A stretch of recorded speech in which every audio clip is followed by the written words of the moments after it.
সাফল্যের জন্য আপনাকে 3টি জিনিসের প্রতি মূল্য দিতে হবে: ভালোবাসা, কঠোর পরিশ্রম আর স্বপ্নকে বাস্তবায়ন করার জন্য ব্যর্থতার বড় কাজ করে যাওয়া। হ্যালো এভরিওয়ান, আসসালামু আলাইকুম। Barsha lifestyle and blog YouTube channel থেকে আমি বর্ষা আছি আপনাদের সাথে। কেমন আছেন সবাই? আশা করছি আমার প্রাণপ্রিয় ভিউয়ার্স আপু ভাইয়েরা সবাই অনেক ভালো আছেন। প্রতিদিনের মতো নতুন আরও একটি ভ্লগ নিয়ে হাজির হয়ে গেলাম। আজকে আমি আপনাদের সাথে শেয়ার করব লেটুস পাতা দিয়ে ডিম ভাজি। এই যে লেটুস পাতা দেখতে পাচ্ছেন, এই লেটুস পাতাগুলো আমি যখন ছিঁড়েছি তখন কিন্তু তরতর করে গাছটা বড় হতে শুরু করেছে। তো যাই হোক, অ্যাজ ইউজুয়াল যেরকম আমরা ডিম ভাজি করি ঠিক ওই রকমভাবেই ডিম ভাজি করব, শুধু এর সাথে অ্যাড হবে লেটুস পাতা। এটার টেস্ট কিন্তু মাশাআল্লাহ অনেক ভালো ছিল। আর সত্যি কথা বলতে আমি এখন লেটুস ডিম ভাজির ফ্যান হয়ে গিয়েছি।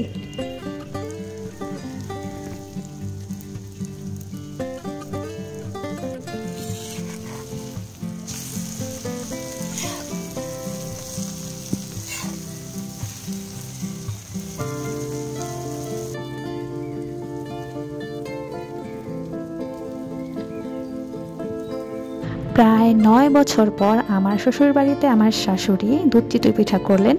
এটা এক প্রকার জোর করেই করা হয়েছে, কারণ আমার হাজব্যান্ড অনেক রিকোয়েস্ট করেছে আমার শাশুড়িকে যাতে সে দুধ চিতই পিঠা করে, কারণ দুধ চিতই পিঠা আমার হাজব্যান্ড খেতে চেয়েছিল আর আমারও খুব পছন্দের ছিল এই জন্য।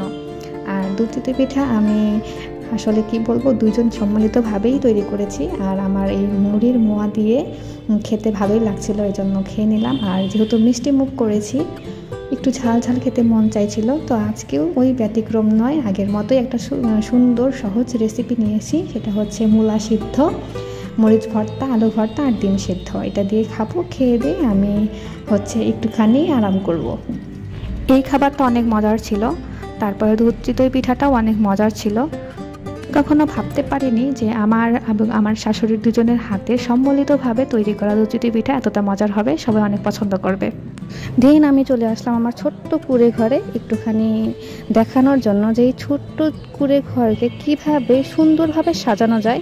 এই টিপসটা আমি নিব আমার প্রিয় রেশমা আপুর কাছে। আমার রেশমা আপু যদি এই ভিডিওটা দেখে থাকো, এই ক্লিপটা যদি দেখে থাকো, তাহলে অবশ্যই আমাকে একটুখানি তুমি টিপস দিবে যে আমি আমার ঘরটাকে কিভাবে সাজাবো। তোমার বারান্দার সাজানোর বিষয়টা আমার কাছে খুব ভালো লেগেছে, জন্য তোমার কাছ থেকে আমি ঘর সাজানোর জন্য কিছু টিপস নিতে চাই। তুমি যদি তোমার কাছে কোনো টিপস জানা থাকে বা গুছিয়ে রাখো তুমি, তাহলে অবশ্যই আমাকে জানাবে। আর আমাদের যে মুরগির খোপগুলো দেখতে পাচ্ছিল ব্রুডিংয়ের জন্য যেটা তৈরি করা হয়েছিল, সেটা কিন্তু ঘর থেকে বাহির করে আমরা নিয়ে এসেছি। ঘরটাকে পুরো ফাঁকা করে দিয়েছি। তুমি এখন একটু দেখে নাও, পুরো ঘরটা একদমই ফাঁকা হয়ে আছে। আমি কোন সাইডে কি করব তুমি যদি একটুখানি ভালো করে বলে দিতে আমার খুবই ভালো হতো, কারণ আমার ঘরে কিন্তু ওরকম কোনো ফার্নিচার নেই। একটুখানি ডেকোরেশন করব ভালো করে, এটা যদি তুমি একটু করে দিতে পারতে তাহলে আমার পক্ষে একটু ভালো হতো।